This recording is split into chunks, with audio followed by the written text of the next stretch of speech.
இந்த ப்ளூ லைன்ல தான் தற்போது சண்டை நடைபெறுகிறது. இந்த ஏரியா முழுக்க இஸ்ரேலிய ராணுவம் குவிக்கப்பட்டிருக்கிறது.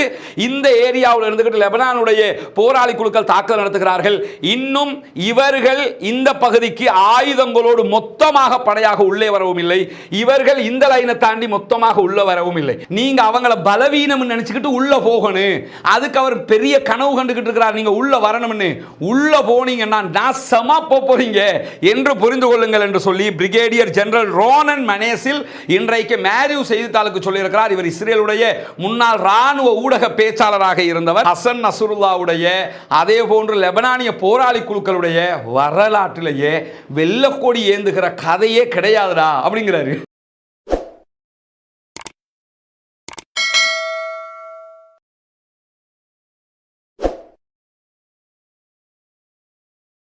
அஸ்ஸலாமு அலைக்கும் வரஹ்மத்துல்லாஹி வபரகாத்துஹு. பேரன்பிற்கினிய சகோதர சகோதரிகளே, நம் அனைவர் மீதும் ஏக இறைவனுடைய அமைதியும் கருணையும் உண்டாகட்டுமாக என்கிற உயரிய பிரார்த்தனைகளோடு 354வது நாளாக காசாவிலும் காசாவையொட்டிய பாலஸ்தீன நிலப்பரப்பிலும் அதே நேரத்தில் காசாவுக்காக போராட்ட களத்தில் குதித்திருக்கக்கூடிய லெபனானிய போராளிகள் குழுக்கள் தொடர்பான செய்திகளையும் இன்றைக்கு நாம் முழுமையாக பார்க்க இருக்கிறோம். இந்த செய்திகளுக்குள்ள போறதுக்கு முன்பதாக ஒரு அடிப்படையான விவகாரத்தை நாம் தெரிந்து கொள்ள கடமைப்பட்டிருக்கிறோம். அதாவது தொடர்ச்சியாக காசா மீதான தாக்குதல்களை இஸ்ரேலிய ஆக்கிரமிப்பு பயங்கரவாத ராணுவம் செய்து வருகிற அதே நேரத்தில் லெபனானுடைய பகுதிகள் மீதான தாக்குதல்களையும் உக்கிரமாக இஸ்ரேலிய ஆக்கிரமிப்பு பயங்கரவாத ராணுவம் செய்து வருகிறது. அதிலும் குறிப்பாக இந்த லெபனானுடைய பகுதிகள் மீதான தாக்குதல்களில் கடுமையான தாக்குதல்கள் பொதுமக்கள் மீதான தாக்குதலாக இருக்கிறது. இஸ்ரேலை பொறுத்தவரையில் இஸ்ரேல் வரலாறு முழுவதும் செய்த ஒரு காரியம் என்னவென்றால் பாலஸ்தீன போராளி குழுக்களோடு சண்டை பிடித்து அழிக்கப் போகிறோம் என்று சொல்லுவார்கள். ஆனால் இந்த நிமிடம் வரைக்கும் அதை அவர்களால் செய்ய முடியாமல் இருக்கிறது என்பதை மனதில் கொள்ளுங்கள். அதே நேரத்தில் லெபனானிய குழுக்களை அழிக்கப் போகிறோம் என்று சொல்வார்கள். அவர்களையும் இன்ஷா அல்லாஹ் அவர்களால் அழிக்க முடியாது என்பதுதான் யதார்த்தமான நிரந்தரமான உண்மையாகவும் இருக்கிறது. இந்த நேரத்தில் தான் லெபனானிய குழுக்களை தாக்குகிறோம் என்கிற பேரில் பொதுமக்களை அழிப்பதும் பாலஸ்தீன குழுக்களை தாக்குகிறோம் என்கிற பேரில் பொதுமக்களை அழிப்பதும் தான் இவர்கள் தொடர்ந்து செய்து வரக்கூடிய காரியங்களாக இருக்கிறது. குறிப்பாக நீங்க எடுத்துக்கிட்டீங்கன்னா ரஷ்யா உக்ரைன் வார் நடந்து கொண்டிருக்கிறது.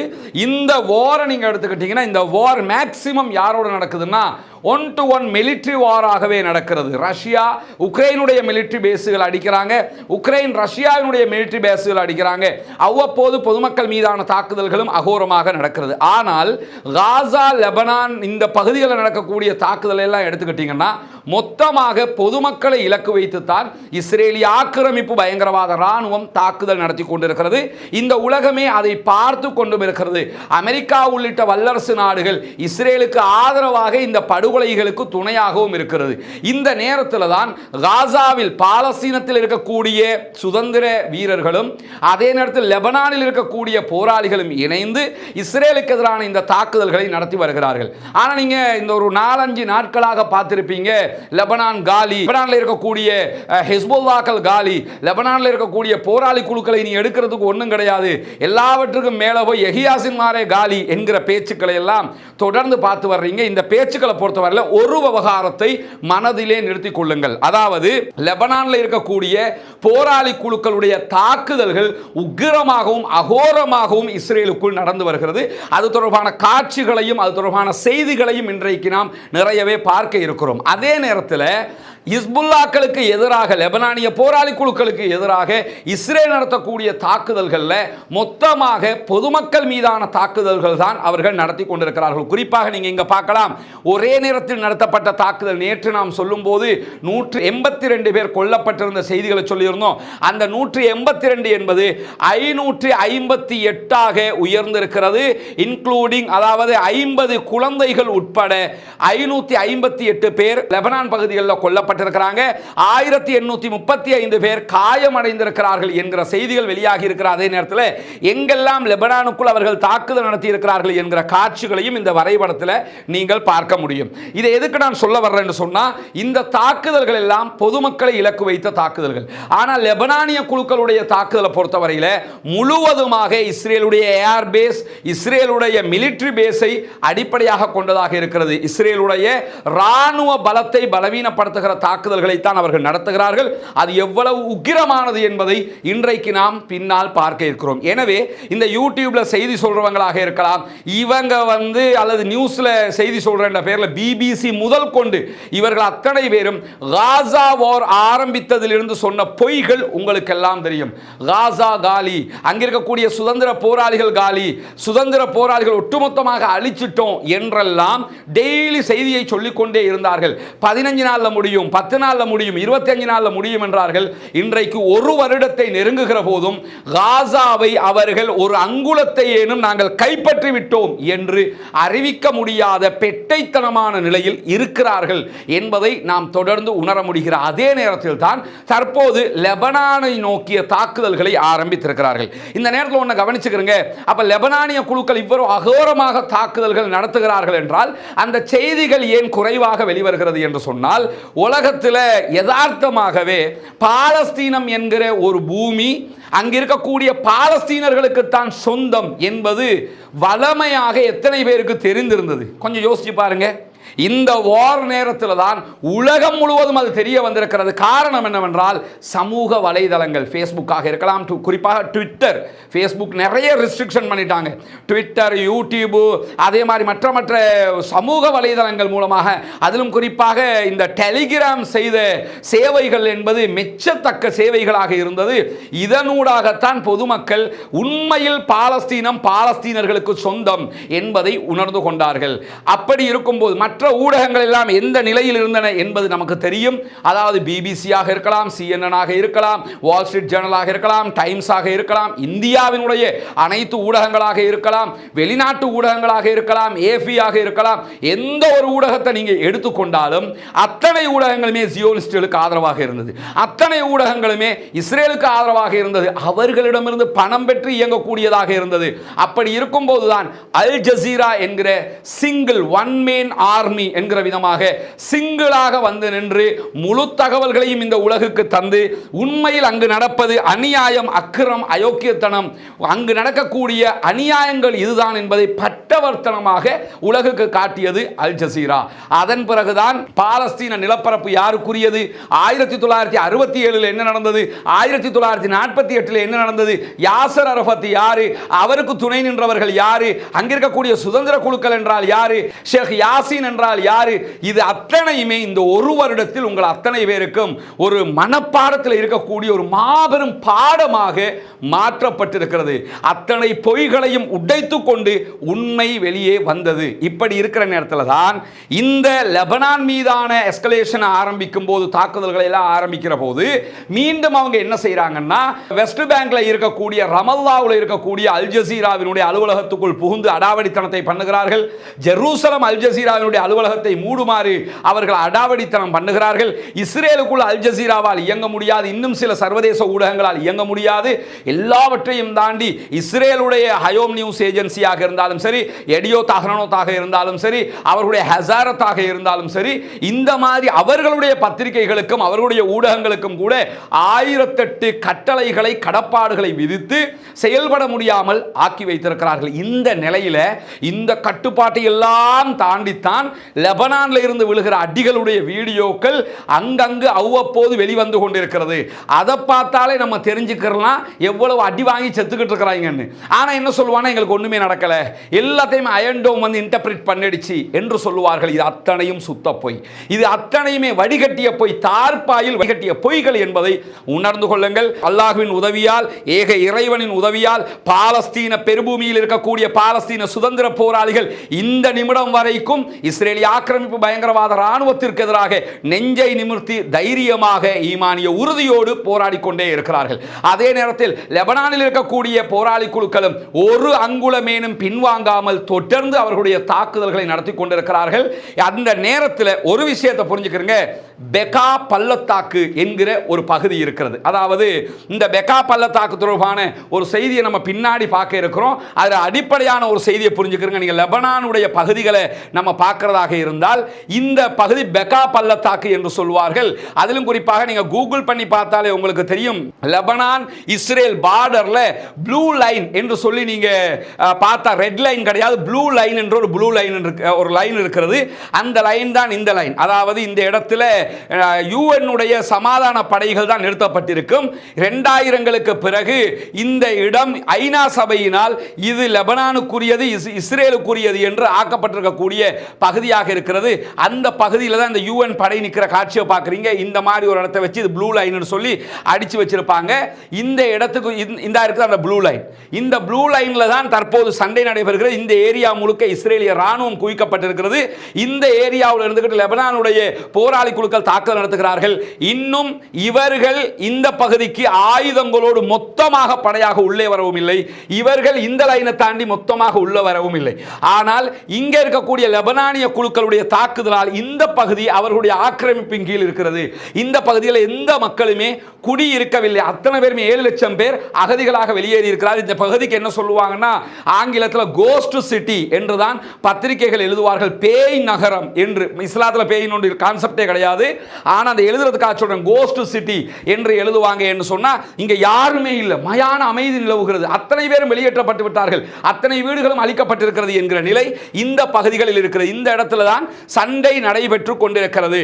இந்த இடம், அதாவது இந்த சண்டை நடைபெறுகிற இடத்தை தாண்டி இந்த இடத்தை நீங்க பார்த்தீங்கன்னா இது பெகா பள்ளத்தாக்கு என்று சொல்லுவார்கள். இந்த பெகா பள்ளத்தாக்கு பகுதிகளில் தான் உள்ளே இஸ்ரேல் நுழைய வேண்டும் என்று அங்கே இருக்கக்கூடிய லெபனானிய போராளி குழுக்கள் விரும்புகிறார்கள். தரை வழியாக இவங்க இதுக்குள்ள வரணும் என்று விரும்புகிறாங்க.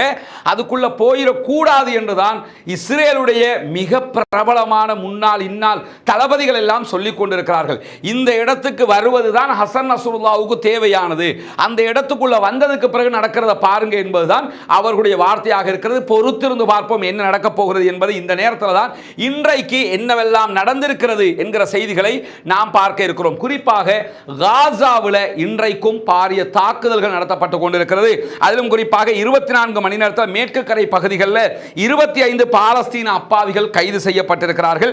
கான் யூனுஸ் பகுதிகளில் இஸ்ரேலிய ஆக்கிரமிப்பு பயங்கரவாத ராணுவம் நடத்தி இருக்கக்கூடிய தாக்குதல்களில் 4 சகோதரர்கள் கொல்லப்பட்டிருக்கிறார்கள். செப்டம்பர் மாதம் முழுவதும் 10 பாடசாலைகள் மீது இஸ்ரேலிய ஆக்கிரமிப்பு பயங்கரவாத ராணுவம் நடத்திய தாக்குதல்களில் 86 பாலஸ்தீனர்கள் கொல்லப்பட்டிருக்கிறார்கள். 10 பாடசாலைகள் இலக்கு வைக்கப்பட்டிருக்கிறது என்பதை நாம் இங்கே கவனிக்க கடமைப்பட்டிருக்கிறோம். இப்படி இன்றைக்கு அங்கு இவ்வளவு தாக்குதல்கள் நடைபெறுகிற நேரத்தில் காசாவுக்குள் இன்றைக்கு எதிர்த்து நின்று போராடிய இஸ்ரேலிய ஆக்கிரமிப்பு பயங்கரவாத ராணுவத்திற்கு எதிரான பாலஸ்தீன சுதந்திர குழுக்கள் இன்றைக்கு 3 மெர்காவா டேங்குகளை அளித்திருப்பதாகவும் 2 வான்வழி உளவு விமானங்களை கைப்பற்றி இருப்பதாகவும் அதே நேரத்தில் 3 புல்டோசர்களை அளித்திருப்பதாகவும் செய்திகளை சொல்லியிருக்கிறார்கள். இன்றைக்கு வெளிவந்திருக்கக்கூடிய செய்திகளோடு அவர்கள் மெர்காவா டேங்க் மேலே நடத்தக்கூடிய ஒரு தாக்குதல் வீடியோ வெளியாகி இருக்கிறது. அதை நாம் கடைசியிலே இந்த லெபனானிய தாக்குதல்களை பார்க்கிற நேரத்தில் அதையும் நாம் பார்க்க இருக்கிறோம். அப்படியான நேரத்தில் தான் நமக்கெல்லாம் தெரியும் லெபனான் மீதான தாக்குதல்கள் தற்போது உச்சம் தொட்டு கொண்டிருக்கின்றன. அந்த தாக்குதல்களுடைய வடிவங்களை தான் நாம் இங்கே பார்க்கிறோம். குறிப்பாக இங்கே நீங்க பார்க்கலாம் லெபனானுடைய பகுதிகளுக்கு இஸ்ரேல் நடத்தக்கூடிய தாக்குதல்களுடைய காட்சிகள். குறிப்பாக 558 பேர் இதுவரைக்கும் கொல்லப்பட்டிருக்கிறார்கள்.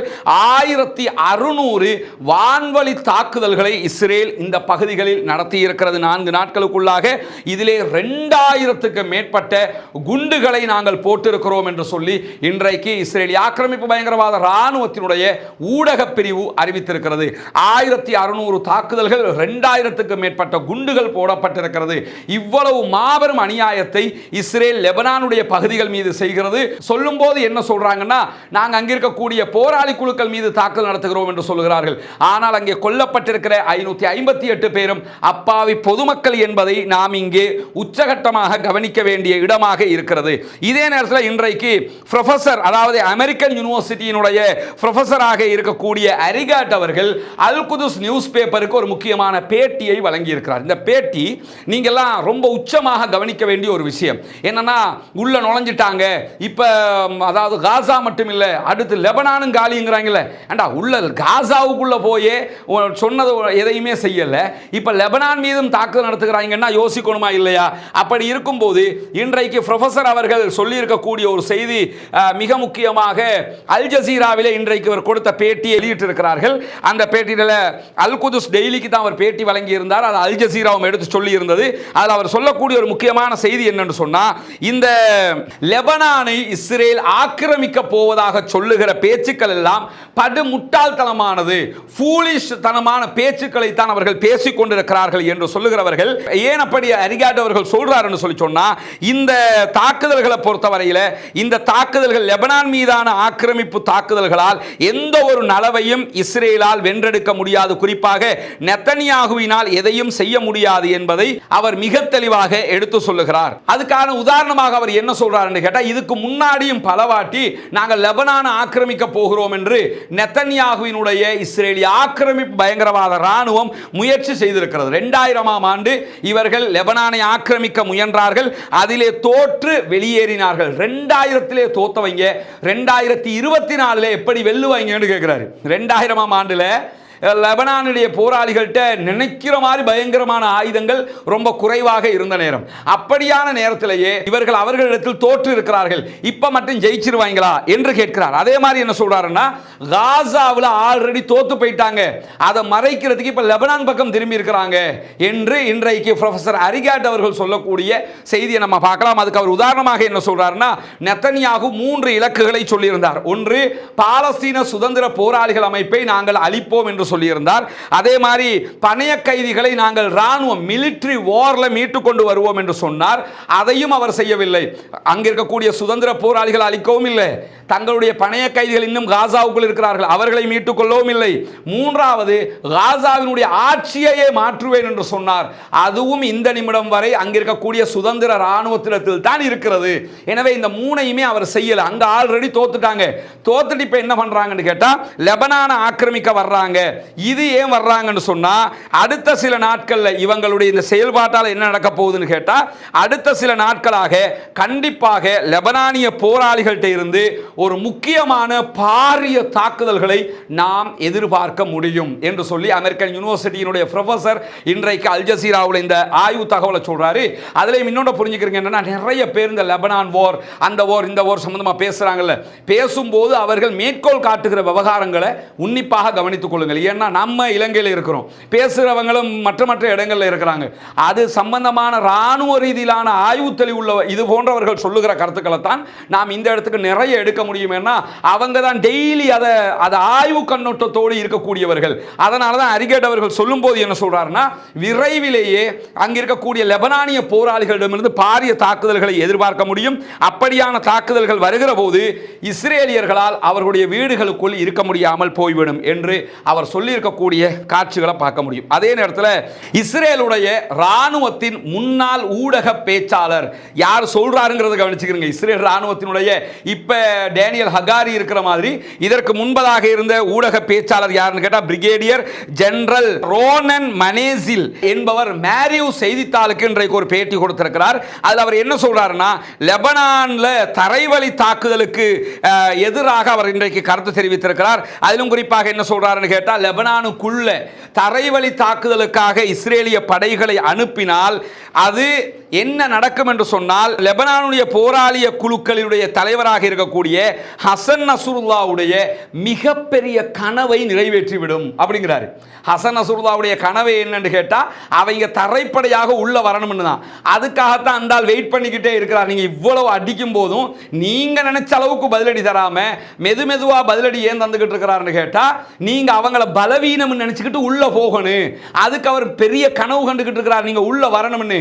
உள்ள போனீங்கன்னா நாசமா போறீங்க என்று புரிந்து கொள்ளுங்கள் என்று சொல்லி பிரிகேடியர் ஜெனரல் ரோனன் மனேசில் இன்றைக்கு மேரியூ செய்தித்தாளுக்கு சொல்லியிருக்கிறார். இவர் இஸ்ரேலுடைய முன்னாள் ராணுவ ஊடக பேச்சாளராக இருந்தவர். அது மட்டும் இல்லாமல் அவர் தெளிவாக ஒரு செய்தியை சொல்றார் பாருங்க. அதாவது, we are trying to push Nasrallah to raise the white flag. Nasrullah, Hasan நஸ்ருல்லாவும் அவருடைய படையும் வெள்ள கொடியை ஏந்திக்கிட்டு எங்களை மன்னிச்சுக்கிறங்க, நாங்கள் சமாதானத்துக்கு ரெடி என்று வருவார்கள் என்று நீங்கள் அவங்கள வர வைக்கிறதுக்கு ட்ரை பண்ணுறீங்க. அவர் என்ன சொல்றாருன்னா, இஸ்ரேல் நீங்க என்ன ட்ரை பண்றீங்கன்னா, ஹசன் நஸ்ருல்லாவும் அவருடைய படைப்பு லெபனானுடைய படைப்பிரிவுகளும் வெள்ளக்கொடியை தூக்கிட்டு ஐ எம் வெரி சாரி, மன்னிச்சுக்கிறங்க, நாங்கள் சமாதானத்துக்கு ரெடி என்று வர வேண்டும் என்று சொல்லித்தான் நீங்கள் இந்த மாதிரி இராணுவ தாக்குதல்களை நடத்துறீங்க. ஆனால் நன்றாக புரிந்து கொள்ளுங்கள், ஹசன் நஸ்ருல்லாவுடைய அதே போன்று லெபனானிய போராளி குழுக்களுடைய வரலாற்றிலேயே வெள்ளக்கொடி ஏந்துகிற கதையே கிடையாதுடா அப்படிங்கிறாரு. நீங்கள் புரிஞ்சுக்கிறங்கடா, இதெல்லாம் வெள்ளக்கொடி என்ன, இதெல்லாம் போய் இந்த அல் ஜசீரா, குறைஞ்சது அல் ஜசீரா இங்கிலீஷையாவது படிங்களே வாப்பா. எல்லாம் என்னன்னா இந்த வெஸ்ட் மீடியாக்கள் சொல்லுகிற குப்பைகளை கொண்டு வந்து செய்தியாக்குறது. ஏண்டா உள்ளே இருந்துக்கிட்டு செய்தி சொல்லிக்கிட்டு இருக்கிறான், அவன் செய்தியை பாரு, என்ன சொல்லிக்கிட்டு இருக்கிறாங்கிறத கேளு, அப்ப தெரியும். அங்க செருப்பு கலட்டி அடிக்காத குறையா வெளுத்து வாங்கிக்கிட்டு இருக்கான். பொதுமக்கள் கொல்லப்படுறாங்க, அது மிகப்பெரிய தவறு. அது இஸ்ரேல் செய்கிற அநியாயம். பொதுமக்கள் கொல்லப்படுறதுனால லெபனானிய போராளி குழுக்களும் காசாவினுடைய போராளி குழுக்களும் தோய்ந்து விட்டார்கள் என்ற அர்த்தமா? தோய்ந்து விட்டிருந்தால் ஒரு வருடமாக இந்த யுத்தம் நடக்குமா? இதென்ன உக்ரைன் போன்ற ஒரு நாடா? சர்வதேச அமெரிக்கா உள்ளிட்ட வல்லாதிக்க நாடுகளுடைய ஆயுத பலத்தோடு உக்ரைன் மோதிக்கொண்டிருக்கிறது ரஷ்யாவோடு. ஆனால் அதே அமெரிக்காவும் வல்லாதிக்க நாடுகளும் இஸ்ரேலுக்கு உதவியாக இருக்கின்றன. எந்த உதவியும் இல்லாமல் தாங்கள் நம்புகிற ஏக இறைவனுடைய நம்பிக்கைக்கு ஒப்பாக தங்களிடம் இருக்கக்கூடிய ஆயுதங்களை கொண்டு போராடி கொண்டிருக்கிறார்கள். அவர்கள் தான் தொடர்ந்து ஜெயித்துக் கொண்டிருக்கிறார்கள் என்றால், ஒரு வருடமாக இந்த யுத்தம் நடைபெறுகிறது என்றால் வெற்றியா தோல்வியா?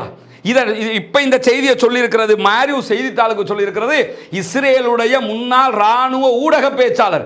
அவரே என்ன சொல்றாருன்னு சொல்லி சொன்னா, நீங்க வெள்ளக்கொடியை தூக்கிட்டு வருவான்னு நினைக்கிறீங்க, ஜென்மத்தில் வெள்ளக்கொடியை தூக்கிட்டு வந்தவங்க கிடையாது, தூக்கிட்டு வரவும் மாட்டாங்க, அதை விளங்கிக்கலுங்கன்னு சொல்லிட்டு என்ன சொல்றாருன்னு சொன்னா, இஸ்ரேல் அதிகபட்சமான தங்களுடைய பவரை யூஸ் பண்ணி இந்த யுத்தம் விரைவாக முடியும் என்று ஒரு நம்பிக்கையை வைத்திருந்தால் அது பச்சை பொய்யான நம்பிக்கைங்கிறார். நீங்க இருக்கிற ஆயுதத்தை எல்லாம் போட்டு லெபனானுக்கு அடிச்சா லெபனான் காசாவுக்கு சப்போர்ட்டாக வரமாட்டாங்க, எனவே காசாட யுத்தத்தை சீக்கிரமா முடிச்சிடலாம் என்று சொல்லித்தான் அவங்க அடிக்கிறாங்க.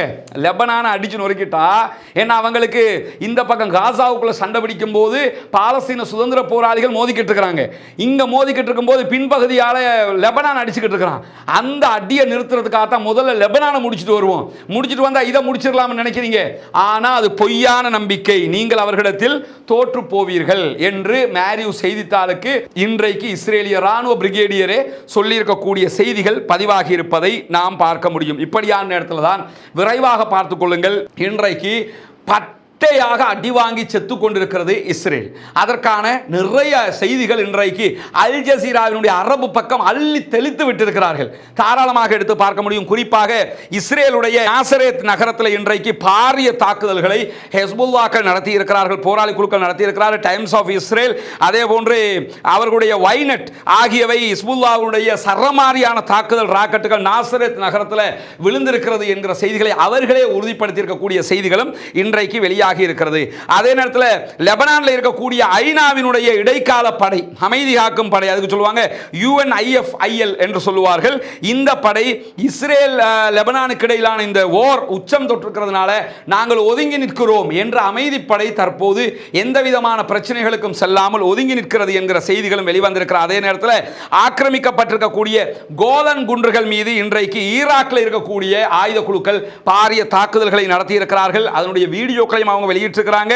இந்த எந்த அளவுக்கு என்று சொன்னால், ஈராக்கிலே இருக்கக்கூடிய கதாயிப் ஹிஸ்புல்லா என்று சொல்லக்கூடிய அமைப்பினர் லெபனானில் இருக்கக்கூடிய போராளி குழுக்கள் மீது தரைப்படை தாக்குதலை இஸ்ரேல் ஆரம்பித்தால் ஈராக்கில் இருந்து லெபனானில் வந்து அவர்களுக்கு எதிராக முழுமையாக நாங்கள் போராடுவோம் என்று இன்றைக்கு அறிவித்திருக்கிறார்கள்.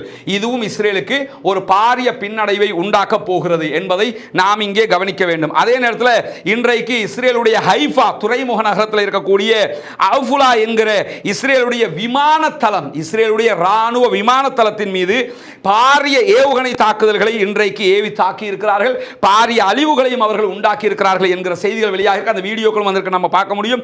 அதே நேரத்தில் இஸ்ரேலுடைய அவுஃபுலா நகருக்கு மேற்கு பகுதியில் இருக்கக்கூடிய மெகிடோ விமான நிலையத்தின் மீதும் தாக்குதல் நடத்தி இருக்கிறார்கள். அதாவது லெபனான்ல இவ்வளவு பேர் கொல்லப்பட்டுட்டாங்களே என்கிறத வச்சு நம்ம கவலைப்படுறோம்.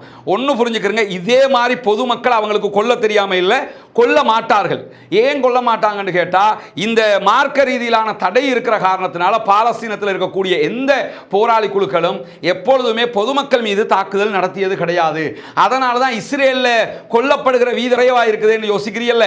கொல்றதா இருந்தா கொன்றுவான், ஆனா ஏன் கொல்லாம இருக்கிறான்னா மார்க்கம் தடுக்கிறது. அதுதான் பயங்கரவாதம். அந்த பயங்கரவாதத்தை செய்வதற்கு நாங்கள் தயாரில்லை என்பதால் தான் அவர்கள் ராணுவ தளங்களை நோக்கிய தாக்குதல்களை நடத்துகிறார்கள். இன்றைக்கும் அவர்கள் அல்ஃபுலா நகருக்கு மேற்கே இருக்கக்கூடிய மெகிட்டோ விமான நிலையத்தின் மீது இது இரண்டாவது விமான நிலையம் இன்றைக்கு நடத்தப்பட்ட தாக்குதல்கள். அதே போல ஹைஃபாவில் இருக்கக்கூடிய ராமட் டேவிட் விமான நிலையத்தின் மீதும் இன்றைக்கு தாக்குதல் நடத்தி இருக்கிறார்கள். 3 விமான நிலையங்கள் மீது இன்றைக்கு பாரிய தாக்குதல் நடத்தப்பட்டிருக்கிறது. அமோஸ் ராணுவ தளத்தின் மீது தாக்குதல் நடத்தப்பட்டிருக்கிறது.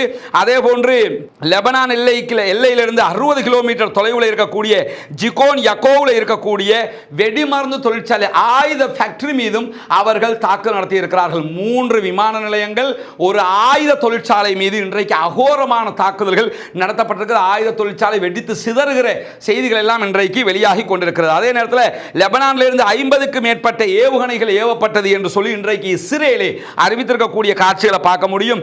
இது லெபனானில் இருந்து வடக்கு இஸ்ரேல் மீது இன்றைக்கு அதிகாலையில் ஏவப்பட்டது என்று இஸ்ரேல் சொல்லி இருக்கிறது. 9:42க்கெல்லாம் இந்த ஏவுகணைகள் ஏவப்பட்டிருக்கிறது.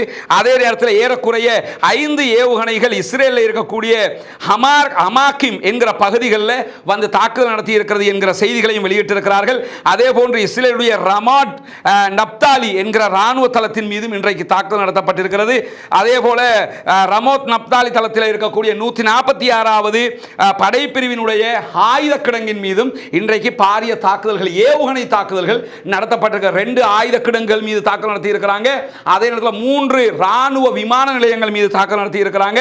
வடக்கு இஸ்ரேலில் இருக்கக்கூடிய கிரியாத் ஷமோனாவில் இன்றைக்கு ராக்கெட் தாக்குதல்களையும் குண்டு தாக்குதல்களும் நடத்தி இருக்கிறார்கள். ஹைஃபாவுக்கு தெற்கே இருக்கக்கூடிய இஸ்ரேலுடைய தளங்களின் மீது இன்றைக்கு தாக்குதல் நடத்தி இருக்கிறதான செய்திகளையும் சொல்லியிருக்கிறார்கள். குறிப்பாக ஹைஃபாவுக்கு தெற்கே இருக்கக்கூடிய எல்யாக்கிம் ராணுவ தளத்தின் மீது பாதி 2 ஏவுகணைகளால் குண்டு வீசி தாக்குதல் நடத்தி இருப்பதாக இன்றைக்கு அவர்கள் செய்திகளை வெளியிட்டிருக்கிறார்கள். இப்படி தாறு மாறான தாக்குதல் அவர்களுடைய விமான நிலையங்கள், அவர்களுடைய ஆயுத தொழிற்சாலைகள் மீதெல்லாம் நடத்தப்பட்டு கொண்டிருக்கிறது. இதெல்லாம் இங்க இருக்கக்கூடிய யூடியூபர்ஸ்களுக்கு கண்ணுக்கு தெரியாது. தெரிஞ்சாலும் சொல்ல மாட்டாங்க. இல்லாட்டி நான் எதுக்கு வந்து சொல்லிக்கிட்டு இருக்கிறேன்? என் பாட்டுக்கு நான் பயம் பண்ணிட்டு போயிருப்பேனே, என் பாட்டுக்கு தாவா பண்ணிக்கிட்டு போயிருப்பேனே.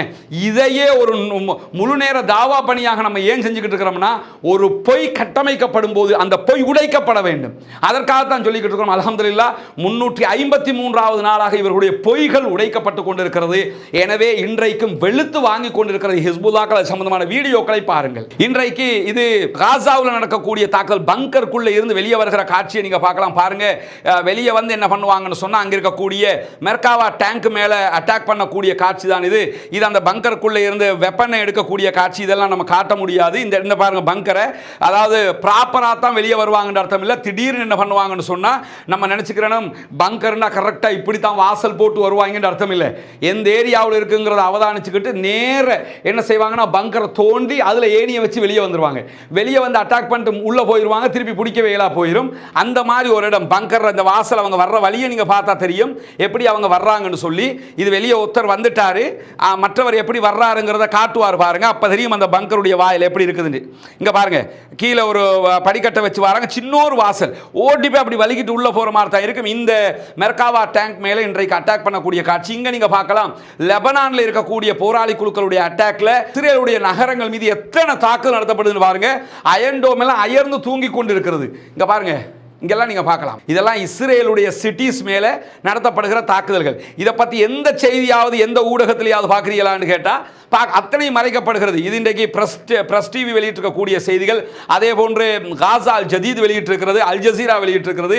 அவர்கள் இங்க பாருங்க, அள்ளி கொண்டு போகிற பொணங்களை அள்ளி கொண்டு போகிற காட்சிகள் இதிலே பதிவாகி இருக்கிறது. இஸ்ரேலிய ஆக்கிரமிப்பு, லெபனானுடைய அடியில பிணங்கள் அள்ளி கொண்டு ஓடுகிற காட்சிகள். ஒருத்தனாவது செத்து போன செய்திகள் அவங்க இதுவரைக்கும் சொல்லல. ஆனா இத்தனை பேர் செத்து கொண்டிருக்கக்கூடிய காட்சி காட்சிகள் பதிவாகி இருப்பதை நீங்க பார்க்க முடியும். இதுல பார்க்கலாம், நீங்க பணங்கள் அள்ளிக்கொண்டு ஹெலிகாப்டர்ல ஏற்றி கொண்டு போகிற காட்சிகள் தொடர்ந்து பதிவாகி கொண்டிருக்கிறது. அதே மாதிரி இங்க நீங்க பார்க்கலாம், அங்க வெஹிக்கிள்ல போறவங்க நடந்த தாக்குதல்களை வீடியோ எடுத்து டெலிகிராம்ல போட்டிருப்பாங்க. அதுல நீங்க பார்க்கலாம், பற்றி எரிந்து கொண்டிருக்கிறது இஸ்ரேலுடைய பல பகுதிகள் என்கிற காட்சிகளை நீங்க பார்க்க முடியும். இங்க நீங்க பார்க்கலாம், அவர்களுடைய நப்தாலி ராணுவ தளம் பற்றி எரிகிற ஆயுத கிடங்கு பற்றி எரிகிற காட்சிகள் தான் இது. ஆயுத கிடங்கின் மீது பாரிய தாக்குதல் நடத்தி இருக்கிறார்கள். இங்க நீங்க பார்க்கலாம், இஸ்ரேலுக்கு உள்ளேயே சென்ட்ரல் இஸ்ரேல்ல தாக்குதல் நடத்தப்பட்டிருக்கக்கூடிய காட்சி, அங்கே ஒரு ஏவுகணை வெடித்து சிதறி இருக்கக்கூடிய காட்சி இங்க நீங்க பார்க்க முடியும். அதே மாதிரி இது ஒரு வெஹிக்கிள்ல போகும்போது இங்க நீங்க பார்க்கலாம், போய் கொண்டிருக்கும் போது ஏவுகணை தாக்குதல் நடத்தப்படுகிற காட்சி அதில் பதிவாகி இருக்கிறது. அதே மாதிரி நீங்க பார்க்க, இங்க பாருங்க, இதெல்லாம் இஸ்ரேலுக்குள்ள தொடர்ந்து பற்றி எரிகிற காட்சிகள் பதிவாகி இருக்கிறது. ஆனா எந்த மீடியாக்களையும் இதை நீங்க பார்க்க முடியாது. இங்க பாருங்க, எவ்வளவு சென்ட்ரல் டெல் அவீவுக்கு நெருக்கமாக இருக்கக்கூடிய பகுதிகளில் கூட வெடித்து சிதறுகிற காட்சிகள் இருக்கிறது. 3 விமான நிலையங்கள், 2 ஆயுத கிடங்குகள் மீது தாக்குதல் நடத்தி இருக்கிறார்கள். இதுவெல்லாம் இன்றைக்கு பத்தி எரியக்கூடிய காட்சிகள் தான் வெளியிடப்பட்டிருக்கிறது. மொத்தமாக எரிந்து சாம்பலாகி கொண்டிருக்கிறது இஸ்ரேல். ஆனா இந்த செய்திகளை எல்லாம் எந்த ஊடகங்களும் வெளியே சொல்வதை நீங்கள் பார்க்க முடியாது. இங்க பாருங்க, இதெல்லாம் இன்னைக்கு வந்த வீடியோக்கள். எத்தனை இடத்துல பத்தி எரிஞ்சுக்கிட்டு இருக்குதுங்கிறத பார்க்க முடியும். லெபனான்ல கூட நீங்க இப்படி பார்க்க முடியாது, அவ்வளவு அட்டாக் அங்க நடந்துகிட்டு இருக்குது. ஆனா இதை எல்லாத்தையும் காட்டாம என்னமோ அவங்கள ஆட்கள் மட்டும்தான் வெளுத்து வாங்குற மாதிரி சொல்லிக்கிட்டு இருக்காங்க. பொதுமக்கள் கடிக்கிறான். இது பொதுமக்களுக்கான தாக்குதல், எல்லாம் ராணுவ கிடங்கு, எல்லாம் ஆயுத கிடங்குகள் மீதான தாக்குதல்கள் நடத்தப்பட்டு கொண்டிருக்கிறது. இப்படி தொடர்ந்து நீங்க என்ன பார்க்கலாம்னா, நிறைய தாக்குதல்கள் நடத்தப்பட்டிருக்கக்கூடிய காட்சிகள் பதிவு செய்யப்பட்டிருக்கிறது. இறைவனுடைய உதவியால் பாலஸ்தீனம் சுதந்திரம் பெறுகிற வரைக்கும் இந்த தாக்குதல்களை நிறுத்த மாட்டோம் என்று உறுதியாக நிற்கிறார்கள். கண்டிப்பாக பாலஸ்தீனம் சுதந்திரம் பெறத்தான் போகிறது இன்ஷா அல்லாஹ். நம்முடைய பிரார்த்தனைகளை அல்லாஹ் வீணாக்க மாட்டான். தொடர்ந்து பாலஸ்தீன மக்களுக்காக பிரார்த்தனை செய்யுங்கள். பாலஸ்தீன சுதந்திர பூமிக்காக பிரார்த்தனை செய்யுங்கள். தொடர்ந்து பாலஸ்தீன மக்களுக்காக பிரார்த்தனை செய்வதை போல இஸ்ரேலிய ஆக்கிரமிப்பு பயங்கரவாத ராணுவத்திற்கு எதிராக பிரார்த்தனை செய்யுங்கள். இஸ்ரேலிய ஆக்கிரமிப்பு பயங்கரவாத ராணுவத்தின் பயங்கரவாதம் இல்லாதொழிக்கப்பட வேண்டும், தீவிரவாதம் இல்லாதொழிக்கப்பட வேண்டும், பாலஸ்தீனம் சுதந்திரம் அடைய வேண்டும் என்கிற பிரார்த்தனைகளோடு குனூத்து நாசிலாவை ஓத மறந்து விடாதீர்கள். தொடர்ந்து அந்த மக்களுக்காக இறைவனிடத்தில் கையேந்துவோமாக, நம்மால் முடிந்த வகையில் ஜனநாயக ரீதியாக குரல் கொடுப்போமாக என்கிற கோரிக்கைகளோடு முடித்துக் கொள்கிறேன். வாஹ்ரதா அல்ஹம்துலில்லாஹி ரப்பில் ஆலமீன்.